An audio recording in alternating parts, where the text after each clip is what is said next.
What's up, magic makers? Drew here, and this is basically a VR to Trish over at, I think she changed her name to the Witch of the Dismal Swamp, if I'm not mistaken. Either way, there will be a link in the description for you to check out her original video. She filmed hers quite some time ago, and I knew that I was going to do a VR. I even told her that I would be, but I needed to wait until I needed to do this. And now I do. So what am I doing? I'm making black salt. Full disclosure, my recipe for black salt has evolved over the years and changed throughout my practice.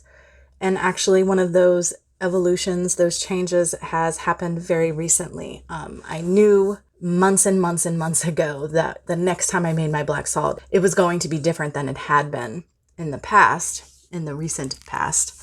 And some of the elements are still the same, but definitely there have been some changes. So I think my last incarnation of this was salt and charcoal disc and cedar wood and maybe rosemary and white sage. I don't remember, if I'm honest, but I have it written down. Honestly, it doesn't matter because here we are now. Now, I've already started a process, and this is something that I stole from Trish.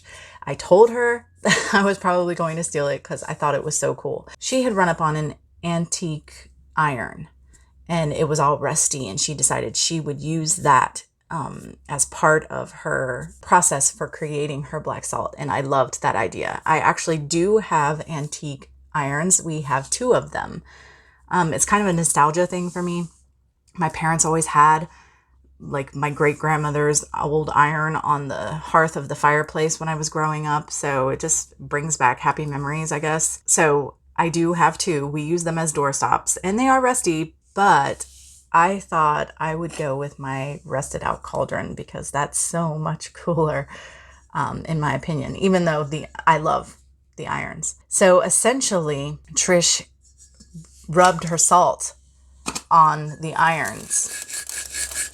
Now this salt looks kind of like it is maybe Himalayan, pink Himalayan. It's not. There's no pink Himalaya salt in here at all. As a matter of fact, it's just rock salt. There is some Dead Sea salt and there are some Epsom salts in here. And that's it. It was all pure white when I started. But yeah, I'm just wiping the salt on this cauldron. And the reason for that is this is cast iron, meaning it's iron. Iron has tremendous protective properties. I will give a little disclaimer, actually two. First, iron is something that it is believed that the Fae have an aversion to. So if that is something that you might be concerned about, you want to take that into consideration before using iron around your home at all. I personally don't usually put salt on the earth in the first place because it can mess with the soil and whatnot. But I do use it in other applications. Also, I don't know if can you see? My hand is kind of dirty from the rust. It gets really bad. So if you don't want that, I mean, it washes off really easily and it's fine, it's gone. But if you don't want that, I would suggest wearing gloves. And unless they're super thick latex, I don't know that latex would be a great choice because it might rip and break. But yeah, those are my little disclaimers about this part of this. I'm pretty happy with what I've done here. It's just kind of a browny, orangey, dirty color, but I'm going to work on that further. So I'm actually going to get a paintbrush and like clean this off so I have all my salt back to work with and get it in its bowl that I'm going to be crafting it in, and then we'll get into the next part of this. Oh, before I do that, I do want to say another reason that I love this is that while I'm like working the salt over the surface of the cauldron, it's kind of like working with a mortar and pestle, right? I am working it and I'm putting my intent in, and it's really kind of intense and just an extra layer of my intent and power and energy going into this salt that I really, really enjoy. So I want to say thank you, Trish, for that, because I will probably forever do this when making my black salt moving forward. So something I want to make clear really quick for anybody who's kind of new to this kind of thing is I did mention that I am using rock salt, Epsom salt, and Dead Sea salt. Now, these are things that I have on hand at pretty much all times for both magical and mundane purposes. So, you know, of course, it's easy for me to go for that. But if all you have on hand, or you can afford, or, you know, whatever the case may be, if all you have is table salt, you absolutely 100% can use your table salt. I personally just like my salt to have a little bit of different textures and feels going on. The consistency of the salt to vary a little bit. That's just a personal preference. It is absolutely not necessary at all. Okay, so I think I've managed to get all the salt off between this little brush and a towel, and it is very important to me to get it all off because if you've ever lived near an ocean, you know exactly how corrosive salt can be. So, done with this part. Okay, I've got my salt in my bowl and I can start moving on to the next part. I do want another little disclaimer real quick. If you have not worked with Dead Sea salts before, they have a higher moisture content than you would expect a salt to. Let me show you an example. I have this little bottle that was gifted to me by a friend. I mean, can you see that? It doesn't even want to, oh, there it goes. But it's sticking because it's moist.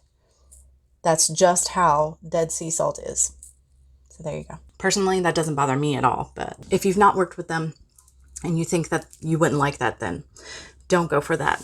So this time around making my salts, the ingredients I'll be working with are clove, and I'm choosing to use one that's already ground up, but I could just as easily pop some in my mortar and pestle. So this I want to add in for protection, exorcism, warding, banishing, and maybe releasing as well.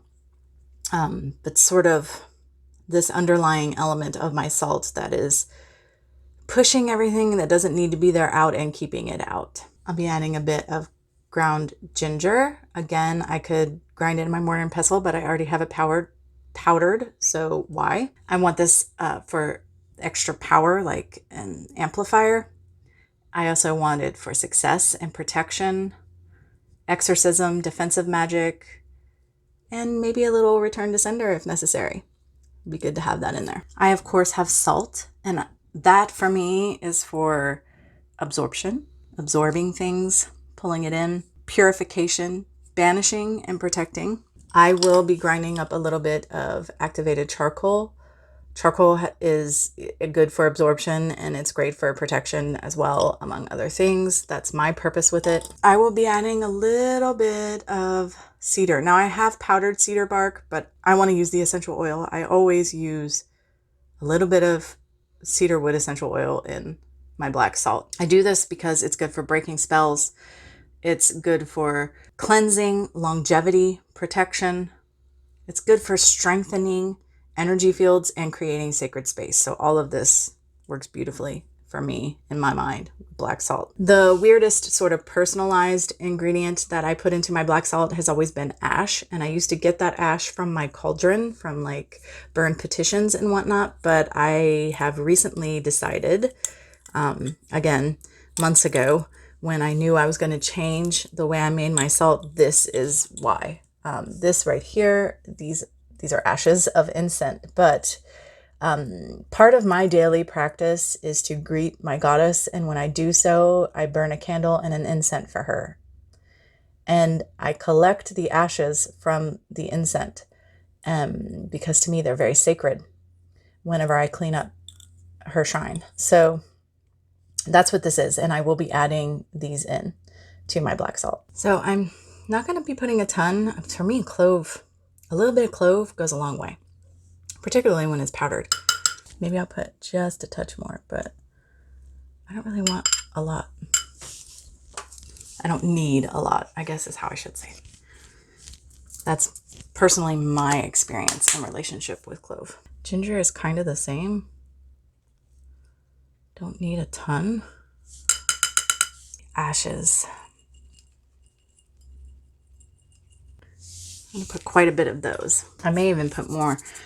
After I'm done, I will feel it out. And if I don't like how it feels, I'll have to add more ingredients. But I'm going to grind up this little activated charcoal real quick. And again, as I'm working this, just like with the cauldron and the salt, I am putting my intention in and thinking about what it is I'm trying to do here and feeding that energy into the charcoal. I will add this whole disc, and I may add another if necessary.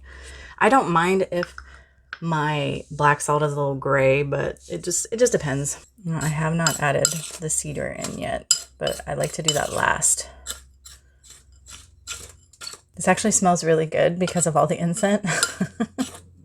I definitely want to put another charcoal disc. Okay, I'm gonna put a few drops of cedarwood oil in. I'm not trying to go too crazy because, again, I feel like, especially with cedar oil, a little goes a long way. And I'll just massage it in, basically. Salts take oil really well. That's how you make bath salts. But it's smelling pretty amazing. I like the way cedarwood smells, so I want to feel it out for a second and see if I need to add any more ingredients. It feels really, really good to me. I'm just going to add a little more of the ash.